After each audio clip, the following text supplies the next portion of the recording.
this video, I'm going to talk about reaction orders. A reaction order will tell you the influence of a reactant on the solution. Or in other words, if its concentration is taken into account. I'm going to talk about 4 different reaction orders overall: zero order, first order, second order, and third order, and specify the units that each bring. This matters because for each different order, K will have a different unit. So we said that our equation was that R is equal to the constant K times the concentration of A times the concentration of B to the alpha and beta.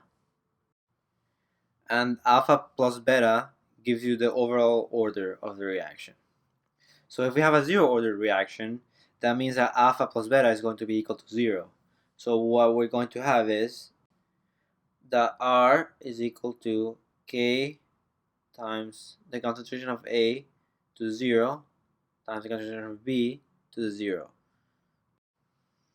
This is equal to 1, this is equal to 1, so R is going to be equal to K.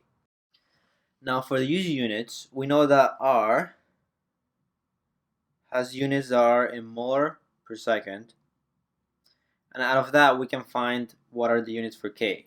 So we know that R is equal to K, meaning that K is going to have units of molar per second as well, when the reaction is zero order overall.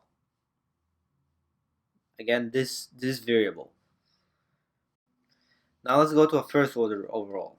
A first order reaction is going to be alpha plus beta equal to 1, meaning that only one of the reactants is going to be present. So R is equal to K to A. Let's say that A is the one that's present to 1 and B is to 0. So that will give us the same 1. And R is K times the concentration of A. Now let's look at the units we're going to produce.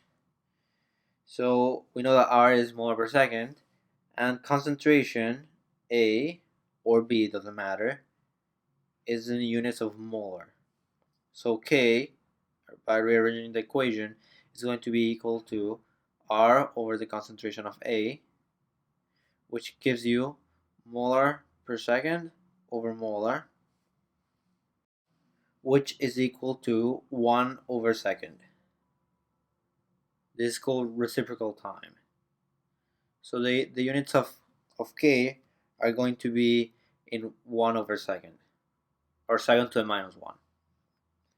And these are the rate equations. Now let's go to the last two. So when we have a second order overall, that means that alpha plus beta is going to be equal to 2.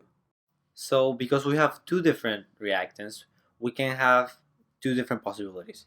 The first possibility says that we have reactant A and B present, meaning that R is going to be equal to K times A to the 1 times B to the 1. That gives you 2. Or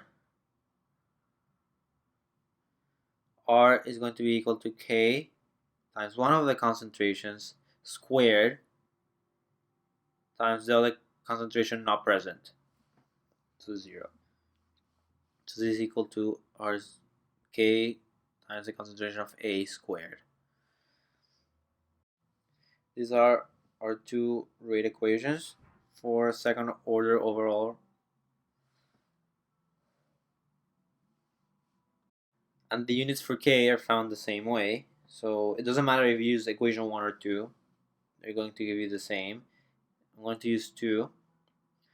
So that's going to be R over the concentration of A squared, which is equal to molar per second over molar squared, which will give you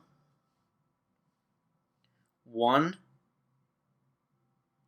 over molar times second, or molar to the negative 1 times second to the negative 1.